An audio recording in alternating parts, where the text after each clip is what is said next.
이제 저희 교회도 건축한 지 꽤 시간이 오래 지났기 때문에 교회에 균열이 생기고 부실한 곳도 발견되고 고쳐야 할 것이 많아짐을 보게 됩니다. 건물은 우리 몸과 같이 오래될수록 점점 새어져 가는 것 같습니다. 그래서 교회에 리모델링이 필요하다 하는 생각을 하게 됩니다. 부실한 곳과 고쳐야 할 곳을 수리해서 새롭게 단장해야 안전사고와 문제를 방지할 수 있습니다. 이렇게 건물의 리모델링의 필요성을 느낀다면 우리의 신앙 역시 변화의 필요성을 느껴야 하지 않겠습니까? 건물은 리모델링함으로 새롭게 되어지지만 우리의 신앙은 변화되어야 견고해질 수 있습니다. 신앙의 변화는 곧 신앙의 개혁이라고 말씀드릴 수 있습니다. 신앙의 개혁은 신앙의 리모델링을 할 때 이루어집니다. 그러므로 우리는 신앙의 균열과 부실한 부분, 고쳐야 할 것이 무엇인지를 성경을 통해 계속 발견하고 성령을 통해 변화되어야 합니다. 개혁은 성경을 통해 성령으로 하지 않으면 무덤에 회칠한 것과 같다, 이렇게 말씀드릴 수 있습니다.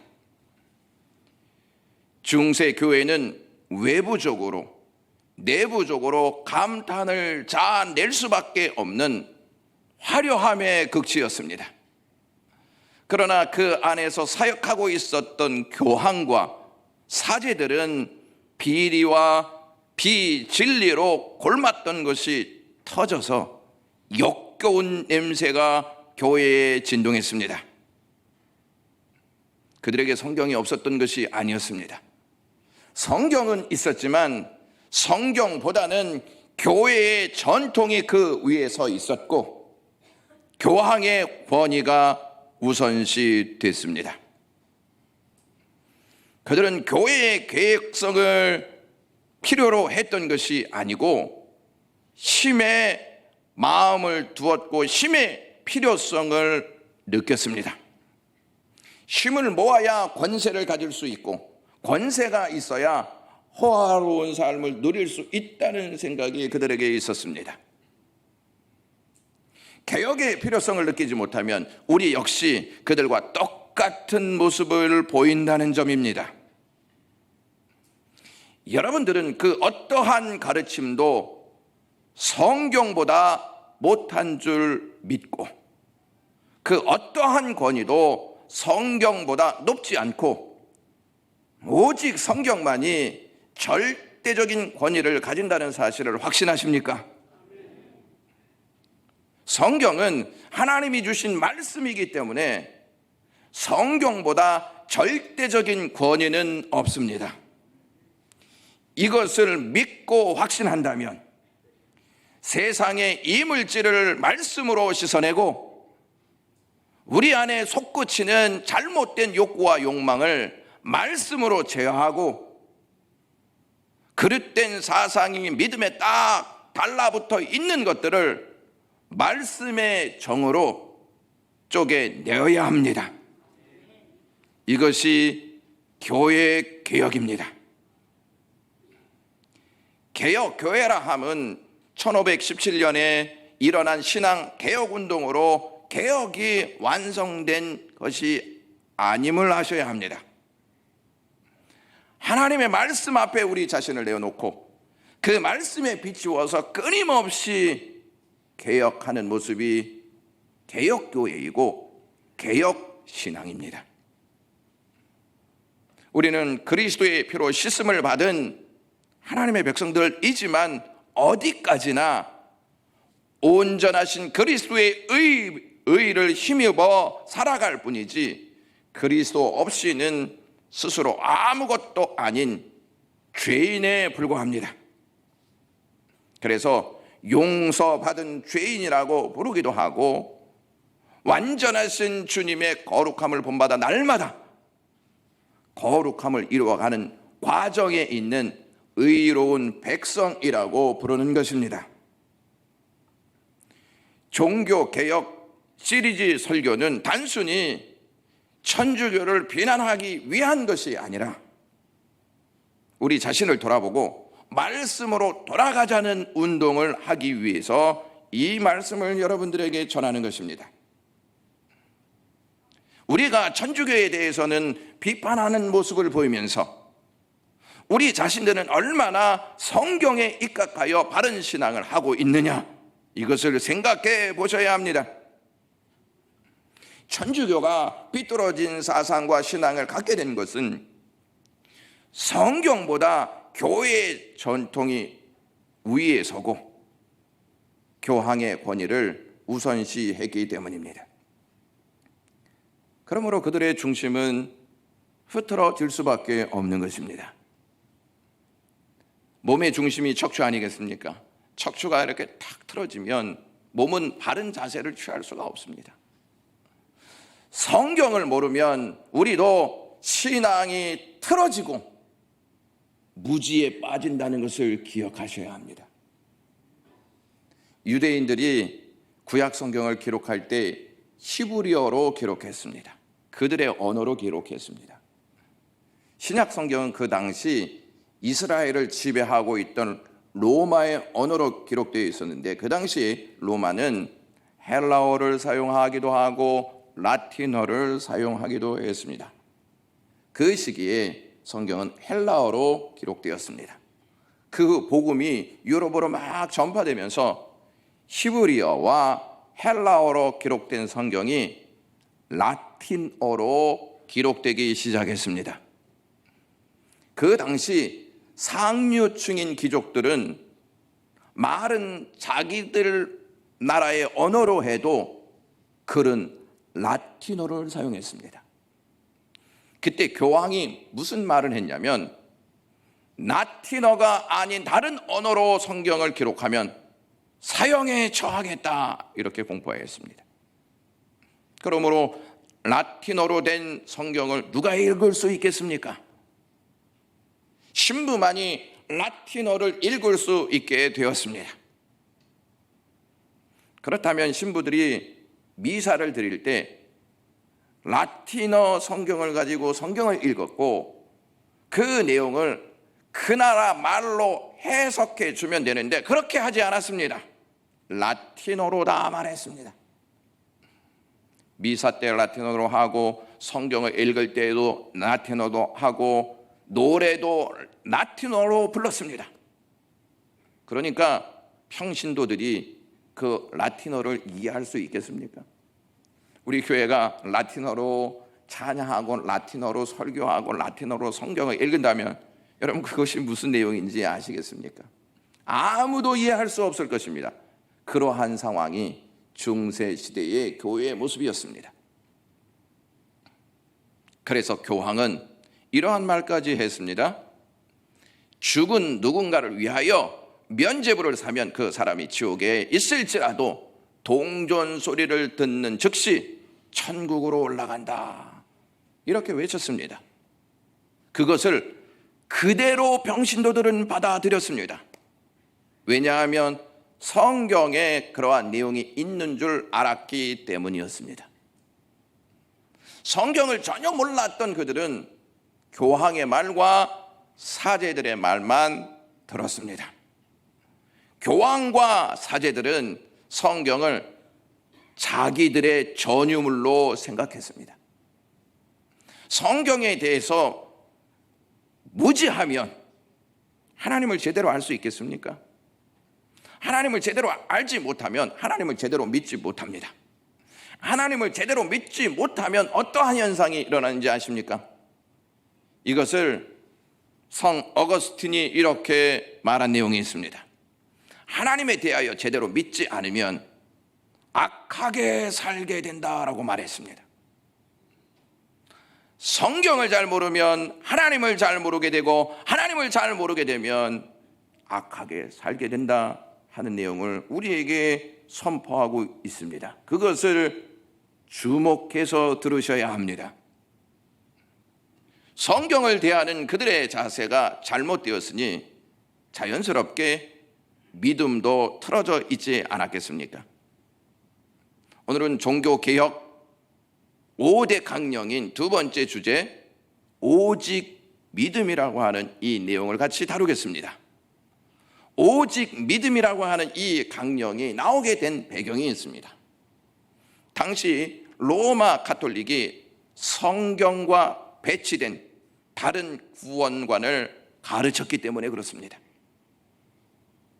겉으로 보기에는 유사한 점들이 많이 보입니다. 가톨릭에도 믿음으로 구원받는다 하는 사실을 가르쳤습니다. 중요한 것은 믿음으로냐, 오직 믿음으로냐 하는 문제입니다. 루터 당시 가톨릭은 오직 믿음으로 의롭다 함을 받는다고 가르치지 않았습니다. 중세 가톨릭은 하나님의 은혜로 예수 그리스도를 믿어 구원받는다는 확실한 복음의 진리를 가르치기보다는 미신적 전통, 잘못된 교리를 따르고 잘못된 믿음을 간직한 채 초대교회로부터 멀리 떠나 있었습니다. 우리 개신교와 천주교의 차이를 말한다면 개신교는 오직이라는 믿음을 갖게 되고 천주교는 그러나라고 하는 신앙으로 삶을 살아가는 것으로 구분할 수 있습니다. 우리 개신교는 오직 하나님의 은혜로 구원받는다고 믿습니다. 그러나 천주교는 그것만으로 부족하다고 생각한 나머지 공로를 세워야 한다, 공덕을 쌓아야 한다 하는 사상을 첨가시켰습니다. 이는 곧 행위 구원을 가르칩니다. 우리도 복음의 진리보다 미신적 전통에 내 사상이 고립되어 있지 않은지 생각해 보셔야 합니다. 유교적 사상으로 가득하여 있는 이 대한민국에서 나는 유교적 사상이 아니고 하나님의 말씀으로 변화되어져 가고 있는가 생각해 보셔야 한다는 것입니다. 만약에 미신적 전통과 유교적 사상을 따르고 신앙생활을 한다면 복음의 불순물들을 잔뜩 넣어서 마시는 것과 똑같습니다.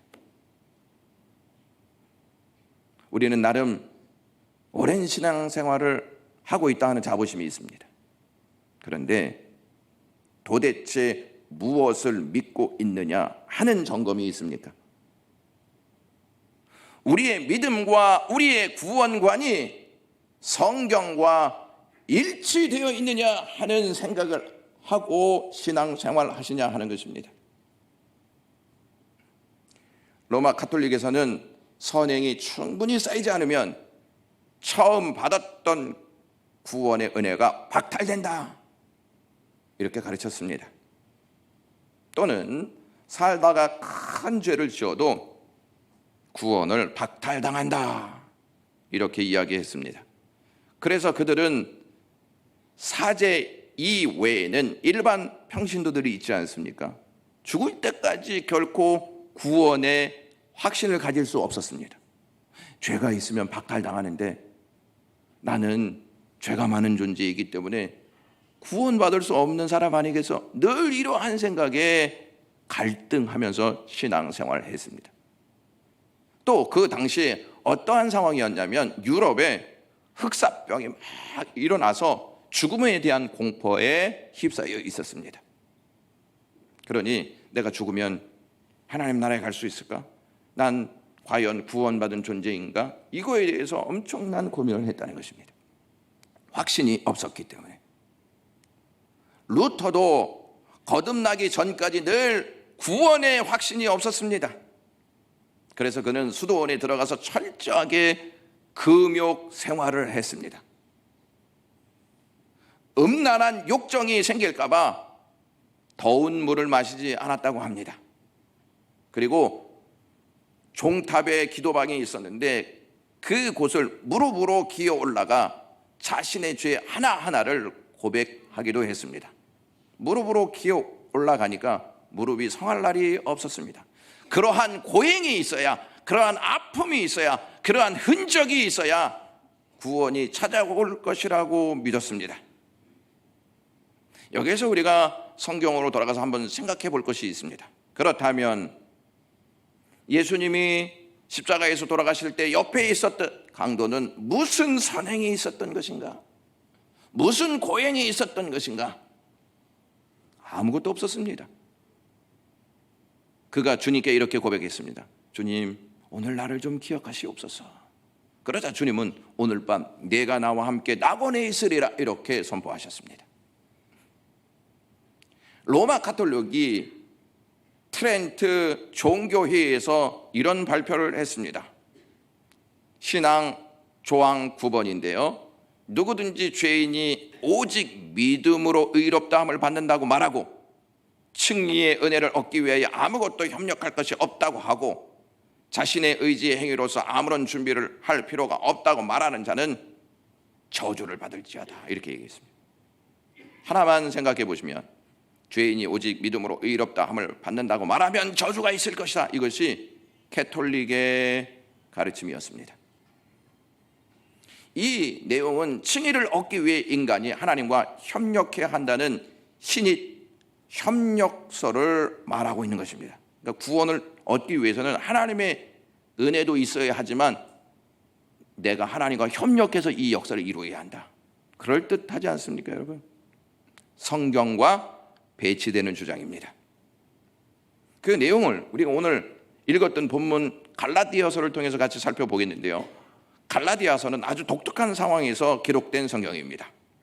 만일 여러분들이 힘써서 이루어 놓은 결과가 있다고 한번 생각해 보겠습니다. 그런데 누군가가 이것을 한순간에 다 흐트러 놓는다면, 일평생 모은 재산을 다 사기당한다면, 잘 키운 소중한 자녀가 납치를 당한다면 여러분들은 어떠한 자세를 취하겠습니까?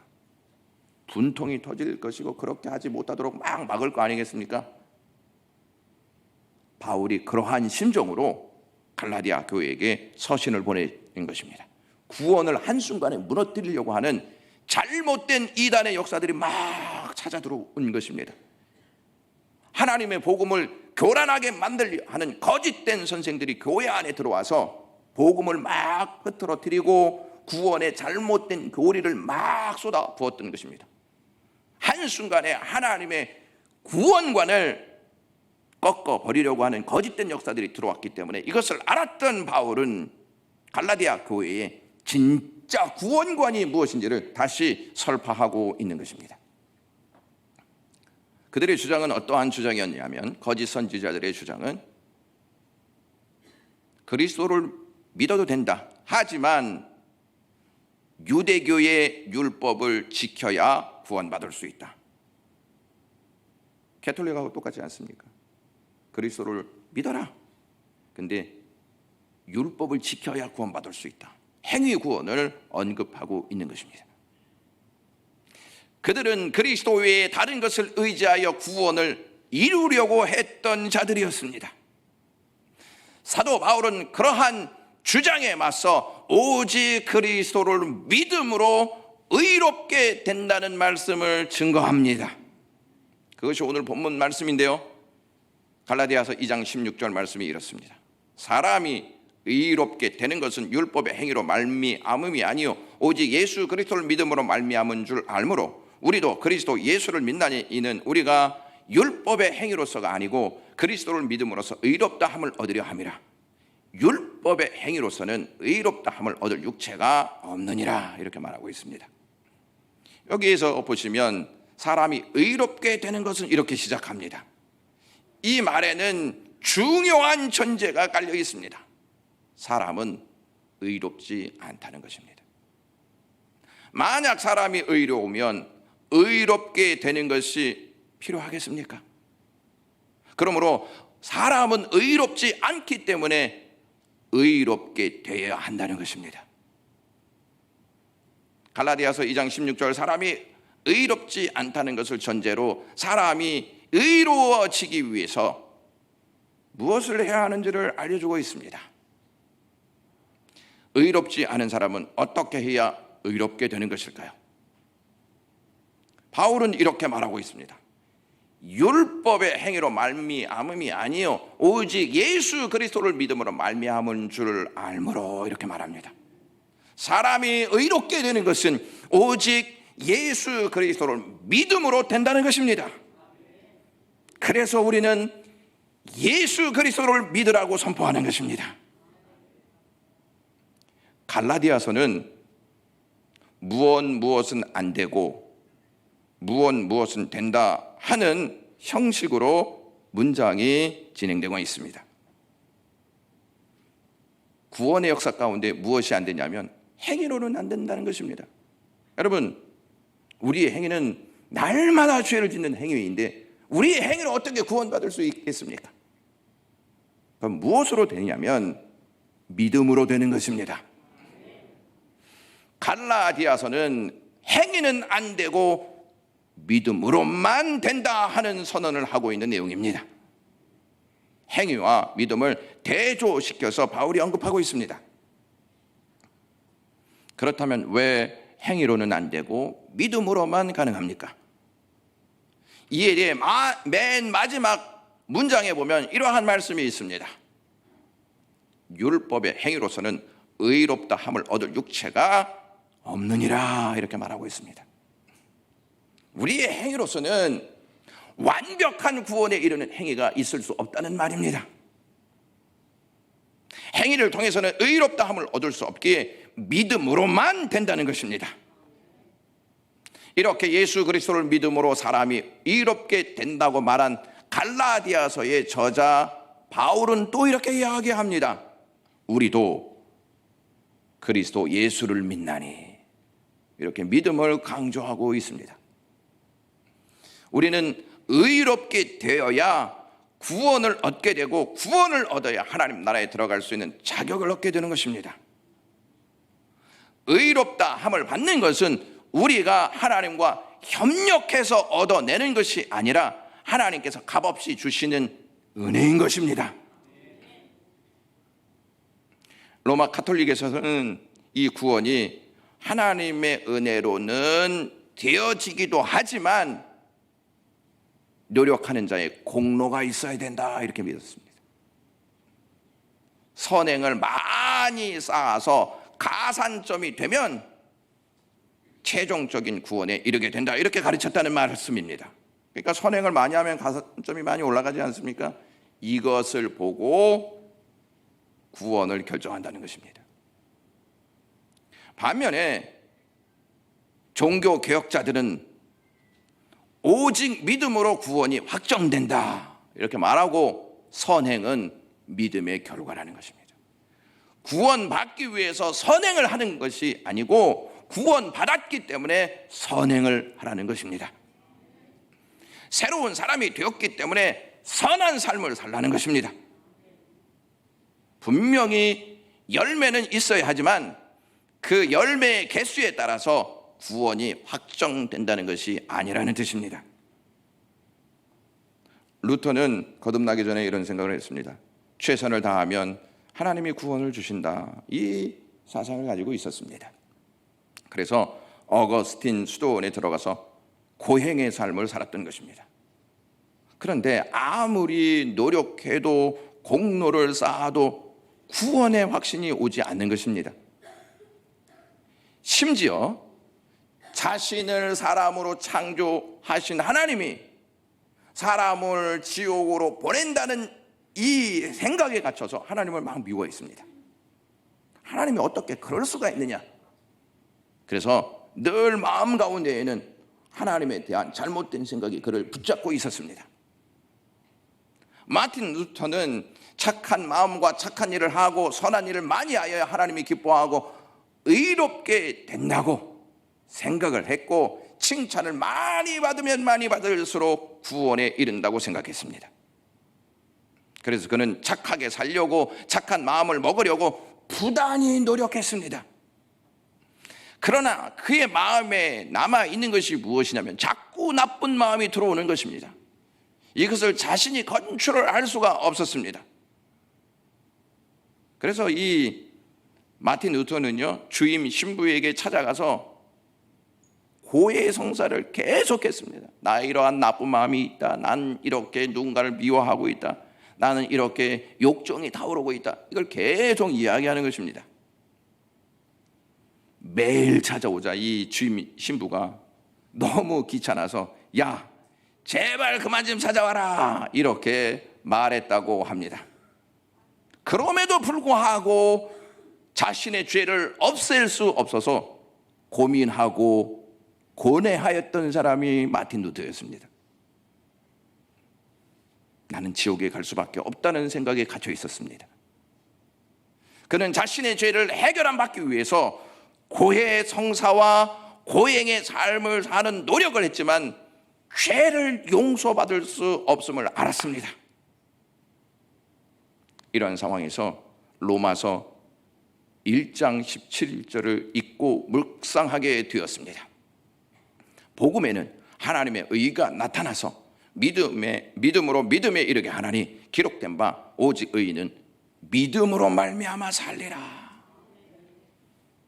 이 말씀이 루터의 마음을 강타했습니다. 루터는 이 말씀을 듣고 새롭게 거듭났습니다. 루터는 더 이상 하나님을 두려워하는 분이 아니고 하나님을 사랑하는 분으로 바뀌었습니다.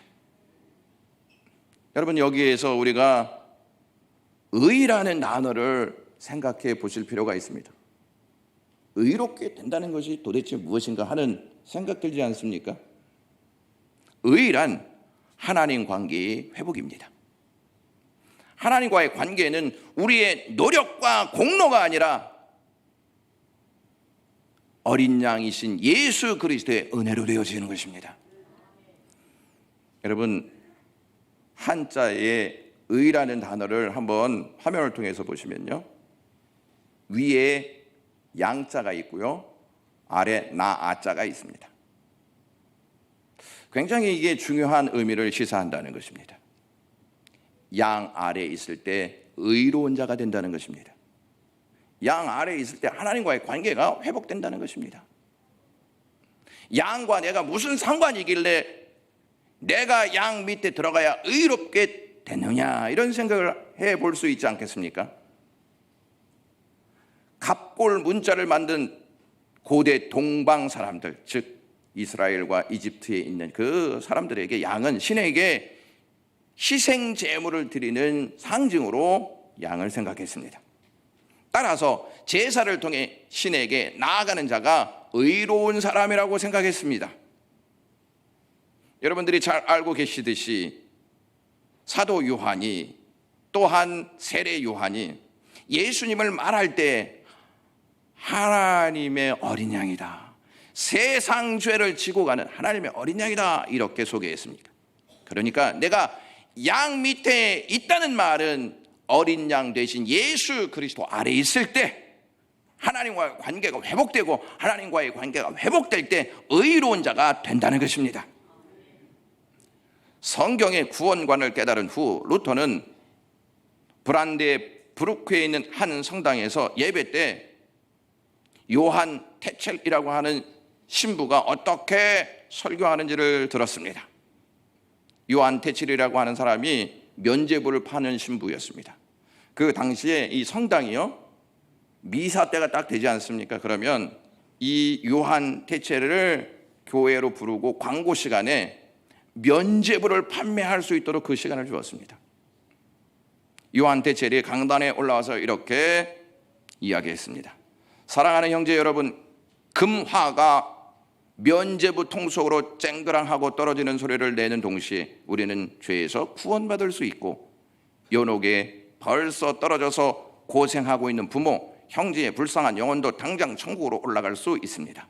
이 말은 교황 레오 10세께서 면죄부 명령서에 친히 거룩한 말씀입니다. 그러니 조금도 의심하지 마십시오, 이렇게 전했습니다. 이것을 루터가 듣고 이렇게 설교했습니다. 성도 여러분, 똑똑히 들으십시오. 면죄부 판매는 불법입니다. 속지 마십시오. 죄의 용서와 구원은 오직 예수 그리스도를 믿음으로써 얻습니다. 하나님의 용서를 받으려면 자신의 죄를 철저하게 뉘우쳐야 합니다. 가슴을 찢으면 뉘우쳐야 하고 참된 마음으로 회개하며 그 잘못에 대한 철저한 돌이킴이 있어야 합니다. 그러므로 면죄부에 대한 가르침은 잘못된 것입니다. 이렇게 설교했습니다. 로마 가톨릭은 돈으로 구원을 파는 악한 행위를 보였습니다. 구원은 우리가 돈으로 살 수 있는 것이 아니고 역으로 예수 그리스도께서 자신의 피로 우리를 값주고 사심으로 성취된 역사입니다. 우리가 사는 것이 아니고 예수님이 우리를 피로 값주고 사시는 역사, 이게 구원의 역사입니다. 예수님의 공로로 우리가 하나님 나라에 간다, 이렇게 설교하면 너무 쉬운 거 아니야? 구원받기가 이렇게 쉬워, 이렇게 생각할 수도 있습니다. 독실하게 예수를 잘 믿었던 어느 목수가 있었습니다. 그는 아무리 생각해도 믿음으로만 구원받기에는 무엇인가 좀 미흡하다, 이러한 생각을 하고 있었습니다. 예수를 그리스도로 믿기는 하지만 기도도 열심히 해야 구원받는 거 아니겠어? 전도도 열심히 해야 구원받는 거 아니겠어? 열심히 사랑해야 그러한 선한 행위를 통해서 구원받을 수 있는 것이 아니겠어? 이렇게 생각했습니다. 그래서 목사님께 확실한 구원을 받기 위해서는 믿음 위에 우리의 공로가 필요합니다. 선한 행위가 필요합니다. 이렇게 늘 주장하였습니다.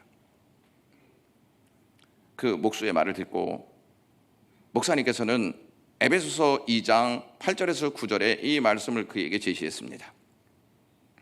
너희가 그 은혜를 인하여 믿음으로 말미암아 구원을 얻었나니 이것이 너희에게 난 것이 아니요 하나님의 선물이다. 그래서 하나님의 선물이라고 분명히 말씀하고 있습니다. 행위에서 난 것이 아니니 이는 누구든지 자랑치 못하게 함이라, 이렇게 말하고 있습니다. 만약에 우리의 선행과 우리의 공로가 덧붙이게 되어지면 우리가 받은 구원은 예수님의 은혜가 큰 게 아니고 내 공로가 더 크다는 것을 자랑할 수밖에 없는 것이죠. 나 이러한 선행을 했기 때문에 하나님의 나라에 가는 거야, 이렇게 말할 수 있는 것이죠. 만약에 그게 맞다면 예수님이 이 땅에 오실 이유가 무엇이 있겠습니까? 선하게 잘 살면 하나님 나라에 가는데 예수님이 이 땅에 오실 이유가 뭐가 있겠냐 하는 것입니다. 그러던 어느 날 이제 목사님이 교회 출입문이 있지 않습니까? 이 문짝을 좀 갈아야 되겠다. 그래서 그 목수를 불러서 문짝을 좀 잘 맞춰서 아름답게 짜주십시오. 이 목수는 하나님의 집에 쓸 성물이라고 생각하고 정성을 다해서 만들었습니다. 그리고 이제 문이 다 완성되었습니다. 그래서 목사님, 문이 다 완성되었습니다. 이날 교회에 제가 가서 문을 달겠습니다. 그래서 그 날짜에 맞춰서 목수도 오고 목사님도 오셔서 그 작업하는 것을 다 보았습니다. 이제 문을 딱 달았습니다. 목사님이 이제 그 목사에게 이렇게 얘기했습니다. 너무 아름답고 우리 교회에 너무 잘 맞는 문입니다. 근데 여기에 사과 괴짝을 좀 덧붙였으면 좋겠습니다. 이렇게 얘기한 것입니다. 이 목사가 갑자기 이해가 안 되는 것입니다. 아니, 완성된 문을 딱 달았는데 여기에다 무슨 사과 괴짝을 달아? 이해할 수 없는 행동이다. 이렇게 얘기해서 목사님께 이렇게 말을 했습니다. 목사님, 이렇게 잘 만들어 드렸는데 문짝에다 왜 사과 괴짝 나무판을 붙인단 말입니까? 목사님은 때를 기다렸듯이 이렇게 대답했습니다. 그렇습니다. 하나님께서 우리에게 주신 십자가는 구원을 위한 완전한 걸작품입니다. 거기에 인간이 더하거나 감하여도 안 됩니다. 다만 십자가를 믿으면 인간의 구원은 이루어집니다. 덧붙인다고 되어지는 게 아니고 오직 예수 그리스도의 십자가의 능력으로만 이루어진다는 사실을 알려주었습니다. 믿음으로 산다는 것은 많은 도전을 받게 되어집니다. 사탄의 세력들이 끊임없이 공격하기 때문에 그렇습니다. 우리를 불신앙의 길로 자꾸 충동질하게 만듭니다. 거짓된 사상으로 성경적 구원관을 자꾸 흔들어 놓을 것입니다. 그럴 때마다 우리가 의롭게 되는 것은 예수 그리스도 때문이라고 선포해야 되고, 그리스도가 우리의 죄를 위해서 십자가에 달려 돌아가신 그 공로, 부활을 통하여서 우리에게 생명을 주신 그 은혜로만 구원받을 수 있다는 믿음의 고백이 우리의 고백에서 계속 나와야 하는 것입니다. 성경과 일치되지 않은 믿음은 우리를 부실하게 만듭니다. 성경과 일치하지 않는 믿음은 우리의 삶에 균열을 만듭니다. 예수 그리스도의 공로로 주신 의에 만족하지 않으면 아무리 화려하고 아무리 아름다운 교회라 할지라도 그 교회는 다시 지어야 합니다. 개혁은 성경과 일치된 구원관을 갖게 합니다. 오직 믿음으로 예수 그리스도 안에서 의롭게 된다는 확신을 가질 때 그 믿음이 가장 견고합니다. 기도하겠습니다. 고마우신 주님, 오늘도 저희들에게 이 말씀 주셔서 감사합니다. 오직 믿음으로 주님 앞에 나아가게 하시고 우리의 죄를 철저하게 고백함으로 하나님과의 관계가 온전해질 수 있는 삶 살게 하옵소서. 예수 그리스도의 이름으로 기도드리옵나이다. 아멘.